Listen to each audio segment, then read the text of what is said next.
Hey guys, how you going? Hope you're all doing very well. This evening I'm going to be doing yet another movie review, so hopefully you find this one interesting. This movie is a horror drama from the United States, English language, released in the year 2018, directed by Larry Fessenden, and this film is called Depraved.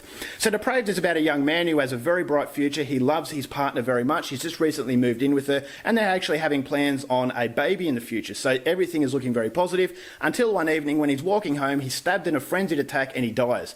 Then inexplicably, he wakes up in a makeshift medical room. He has no idea how he got there, no recollection of his past life, but he has brief flashbacks of his life that confuse him. So he looks in the mirror, he's got scars all over him, but it's clear that someone has actually patched him up, basically tended to him. So someone is actually caring for him, but he wants to know why. And this is when he meets an aspiring young doctor who is actually taking care of him. He says that he's going to help him gain his strength, gain his mental abilities, but the only catch is that he cannot go outside of this apartment. So it's a very curious situation, but it's a situation where this main character knows no better. So he goes along with it, he starts to build up his strength, but this is where he starts to build up his mental capacity, where he starts to ask questions, and those answers are going to be a lot more sinister than he thought. So what those answers are is something you're going to have to find out for yourself, because that's as far as I'm going with my synopsis.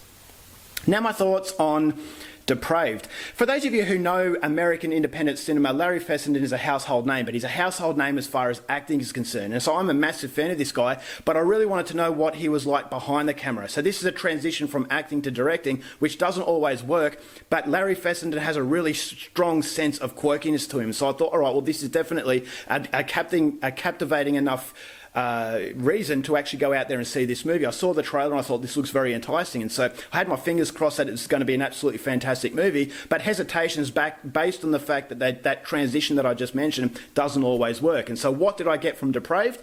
What I got was a really disappointing film. And that hurts me to say because I really wanted to love this movie, but the reason why it was so disappointing is not necessarily because it's a bad movie, it just should have been so much better than it actually was, because there is so much interest in this movie and it just can't quite gel together. And so that's reasons that I'll go into a little bit later. But what I liked about Depraved, it's certainly not a bad film for the simple fact that it's a very creative film. This is a take on the modern day sort of Frankenstein's monster story, in that it's not only about a monster coming back to life, being resurrected, and you're asking yourself, why is he doing this?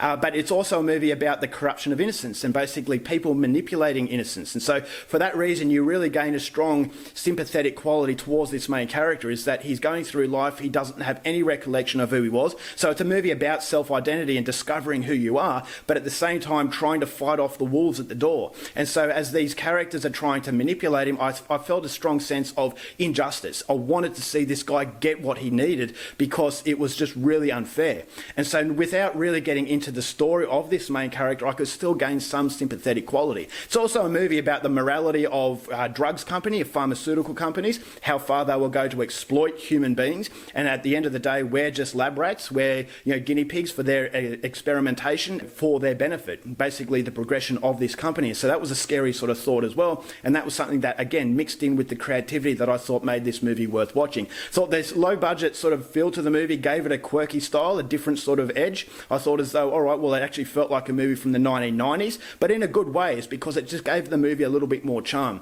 I thought the acting was decent. It didn't really have too much to play with. It was very vague in its characterizations, but I thought as though it wasn't a bad effort as far as low-budget cinema is concerned. I thought as though each character I never really got out of the moment, which is something I liked.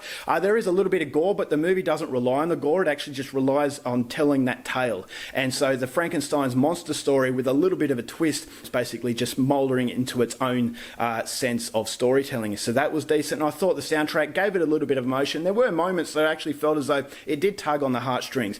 But unfortunately, I thought as though this movie had way too many ideas for its own good. And the reason why I think that is because no idea is really fleshed out.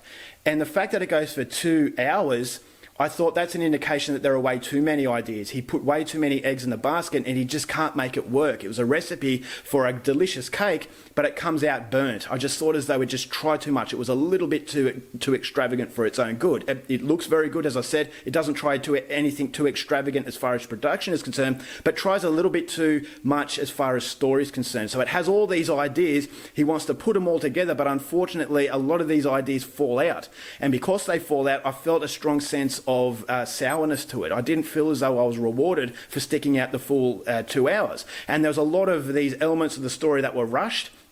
And I thought as though they had to be rushed because, as I said, he's fitting too many eggs into his basket, and it just doesn't quite work. So there's a strong sense of shallowness to it. There's a strong sense of anticlimax. I just thought as though as the movie progresses, it starts to lose its control. It has a great idea at the start, but it just doesn't know how to execute it. And by the time the director realises it's almost at the end, he has to rush it. And so the fact that it goes for 2 hours, all these ideas are spinning around, nothing really gels together. There's no real strong content behind it. So I left thinking as though it had interesting ideas floating around, but none of those ideas were grounded to a level where I thought as though it was satisfying. And so that was a major disappointment for me. I just thought that the longer the movie went on, the more it started to lose me. And that's a shame because I thought as though there was a lot to like about this film, but ultimately it does become a bit of a disappointment because if it actually had a little bit more patience in gelling together its ideas instead of just skimming over them vaguely, I thought as though it could have been a really memorable film. So overall, not a bad effort. Definitely watch if you are a fan of this story and you want something a little bit different. I'm going to give